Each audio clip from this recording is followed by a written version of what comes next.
Hi, my name is Alex. I am the owner of Duet Solution, a virtual assistant business that help entrepreneurs with admin work, content creation, and course creation. In this specific video, I'm going to show you how to create a content calendar inside of Trello. Whether you are a virtual assistant, a business owner, or someone who's just trying to get into content creation, Trello is the perfect place to have your content creation calendar because it's so easy to use, and I'm going to show you in this video. And in case you're unfamiliar with Trello, Trello is a project management software, just like Asana, just like Monday.com. I personally love Trello, and a lot of my clients use Trello just because it's so user-friendly and easy to use. We're inside of Trello right now. I've already personalized it a little bit, but I'm going to show you where everything is. I do want to tell you that in the description of this video, I'm going to share the final content calendar that we're going to create together on this video. So just by clicking on the link in the description, you'll be able to access this. The first thing you want to do, because this is a public board, you're not going to be able to edit it. It's go to the three dots right here. You're going to go to where it says copy board. You're going to click it, and then Trello is going to automatically copy a board if you already have an account, or it's going to ask you to create an account.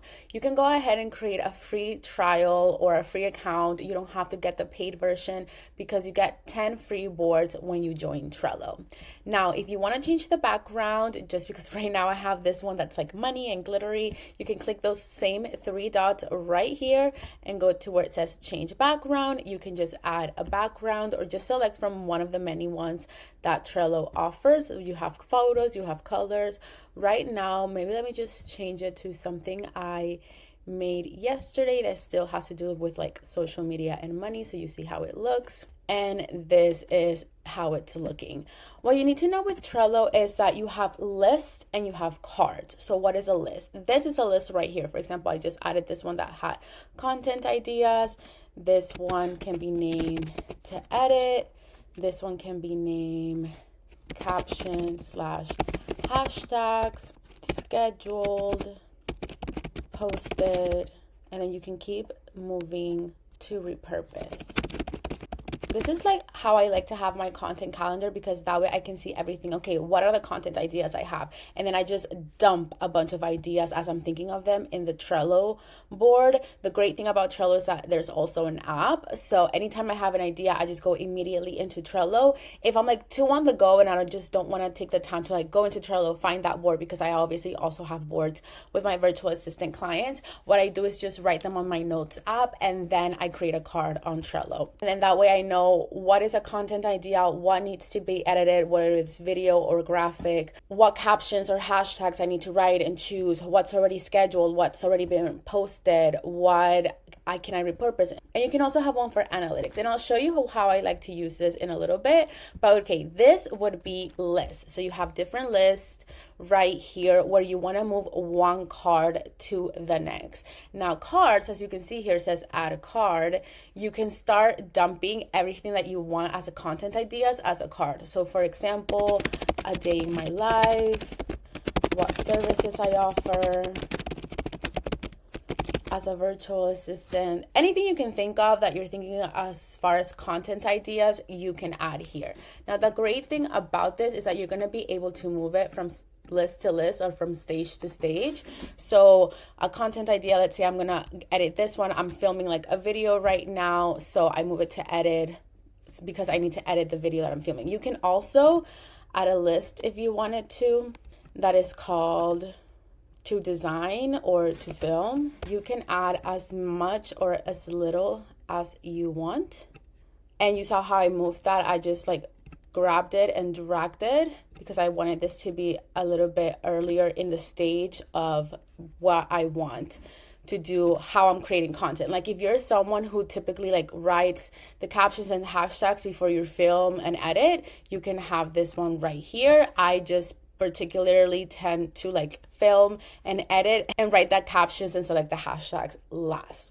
As you saw here, I was moving one card from the next, but before you even move cards to the next list, what I want you to do is add as much information as you can on this card for the content idea. So a day in my life, waking up, etc. You can add as much as our little information as you want in the description. If you want to like break it up, like let's say like this is what's going to be on camera, and then you want the caption, obviously you can just hit enter, enter, enter, but what I like to do is just do a few of these dashes and then it becomes a line, so I know I have some separation. You can also obviously like bold, there's different headings that you can use, so it's more easy to follow. Like if you're a visual person, you can add images. If you're creating graphics, you can add images that are inspirational for you. Like let's say you found a very cute image on Pinterest and you want to add it, you can add it here and it's going to be in the description, or you can also add it under attachments and it's going to be here added as attachments to the card. And then this would be the actual like cover of the card, so that way if you're creating graphics, like you know exactly what you need to post on which day. So this is how it looks like inside of a card. Another great thing is that you can add emojis, you can leave comments if you're working with a client. Another way that I really like to use cards is to label them. So for example, this would be a reel, so I can just create a tag called reel, and then I can create a tag called carousel, and then a tag called story. So that way I know this content idea is going to be for carousel, for reel, for story. You can also create labels for the platform and you can add more colors. For example, like this is for Instagram, YouTube. Those are just a few examples. You can also add your marketing pillars or content pillars in your labels if that's easier for you to view. Or you can also add different signals if you're working with a client. For example, you can create a label that this needs to be reviewed, or this is pending review, or this has been approved, so that way you can move it from one stage to the other once the client has approved it. Just a little tips for my VAs. Now you might be wondering, okay, cool, Alex, this is super nice, but like, how does this actually convert into a calendar? So what you're gonna do, and this is super important to note, is that on Trello, you can only have one free power up. And there's different types of power-ups, but if you want to make this board a calendar, you have to activate the calendar power-up. But again, you can only have one free power-up per board. So that's why I would suggest like doing this as soon as you create the board, make this a calendar. So let me just show you how I got here. You're going to click the three dots again. You're going to go to power-ups. And then in the search bar, you're going to write calendar, and you're going to see here that says calendar power-up. You're going to click it and you're going to click add. And now this has added the calendar power up to the board, and you can see now this little calendar emoji at the top. Now, if you click it, you're going to be able to see the calendar and how it looks, but there's nothing in it. So what we have to do is add dates inside the card. So for example, this one, I want to post it on a Friday. So I'm just going to click where it says date, and I'm going to set this for next Friday at 2 p.m. That's the time I want to post it. You're going to see now here that it says due date. And if you go to the calendar power up, you're going to see here that it's showing up here on Friday. Let me do that again for this one. Let's say I want to post this on Wednesday. I'm going to select Wednesday at 2 p.m. and then the labels is, this is going to be a story. And so if I go to the calendar power up, you're going to see here that's now showing up on Wednesday. But let's say you're creating your calendar from scratch. Sometimes I tend to do it this way, where I'm just like looking at the calendar overall. I'm like, okay, what do I want to post? Because I haven't really come up with ideas. I'm like starting from scratch completely for this month. So what I do is you can select the day, add a card, and here's where you add the idea. Let's say here it's asking you what time do you want this to be due on. So I'm just going to leave it as 12 p.m. It's going to ask you the list, like, do you want it on the content idea list? Do you want it on all the lists that you have created, I'm going to actually add this to design and film, because like this is already more than a content idea. Like this is actually going to be something that I have to do, and it's going to show up as in position 1 because we don't have any other cards in this list yet. If I was high on content ideas, it was on position 3 because that's the order that I have added cards. Obviously you can put this on position 1 and it's going to show up as the first one. Let me just show you how that looks. So I just added it under content ideas. I haven't added labels or anything yet, and now you're gonna see here that it's showing up as in position 1, like the top. So this really doesn't matter when you're creating content unless like you want to have an order from when you're creating things. But now I'm just gonna move it to design and film, and if we go to the calendar, you're gonna see here that it's still on the 19th, and this is how it looks. So I'm just gonna add a label, and let's say this is going to be a carousel. Now if you're doing this and you're like, hey Alex, like for me, like the actual labels are not showing up with what's written, just with the colors, it's probably because you haven't clicked on it. It's probably showing up for you like this. If you want to see what's written on the label because you don't remember what each color means, just click on it and you're going to be able to see what's written inside.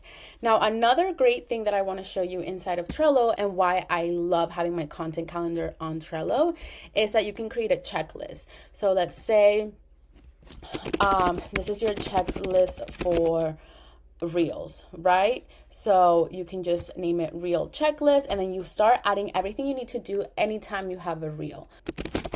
Brainstorm idea. So for example, I just created this super simple reel checklist that brainstorm idea, film content, edit, create, cover. So for example, right now I'm brainstorming the idea, this is done, and now the next thing I need to do is film content. So I would move this to design and film, which is already there. Let's say I'm filming this video right now, like, okay, this is done. I check it, and now I get to move it to edit. And then once I check edit, then I can like create cover, so I can move it back to design, or I can just go ahead and move it immediately to captions and hashtags. Like it's up to you how the flow of your content calendar looks.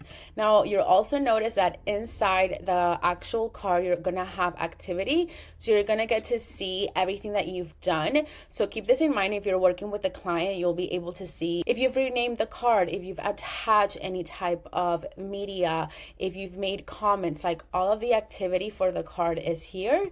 And you can also get the activity for the entire board over here. Something I also recommend doing is just having an analytics list and just adding the card. For example, like at the end of May, I'll just go into this May card and just add screenshots of my insights on Instagram, on TikTok, on YouTube. So that way I can keep track of what's changing, what's working and not working. And that way I can choose what content to repurpose in the future, because the idea with content is to not keep reinventing the wheel and getting burnt out by it, is to work smarter and not harder, and choosing content that has performed really well and repurposing it and analyzing what didn't work, so that way you can try it again in a different method in the future. So to wrap it up, what I'm going to do is show you how my content calendar for May is actually looking right now. Now this is my current content calendar. You're going to see here that I have everything for each day, whether it's going to be a story, a carousel, a YouTube video, etc. And this is why I love the labels, because it's really easy to get the full picture of what your content calendar is looking like. That's it. That's how you create a content calendar on Trello. It's not hard, I promise. If you're a virtual assistant, being familiar with Trello is a great skill to have. And if you're a business owner, I promise you this is going to save you so much time, and it's going to make you so organized. If you have any questions, whether you're a virtual assistant, a content creator, or a business owner, make sure to leave me a comment. I'll also leave my information below. If you like this video and found it really helpful, please leave me a like. And if you want to see more about my life as a virtual assistant, what I get to do, where I travel, and why I think this is the best career ever, make sure to subscribe to my YouTube channel. Thank you so much for watching, and I'll see you in the next one. Mwah. Bye.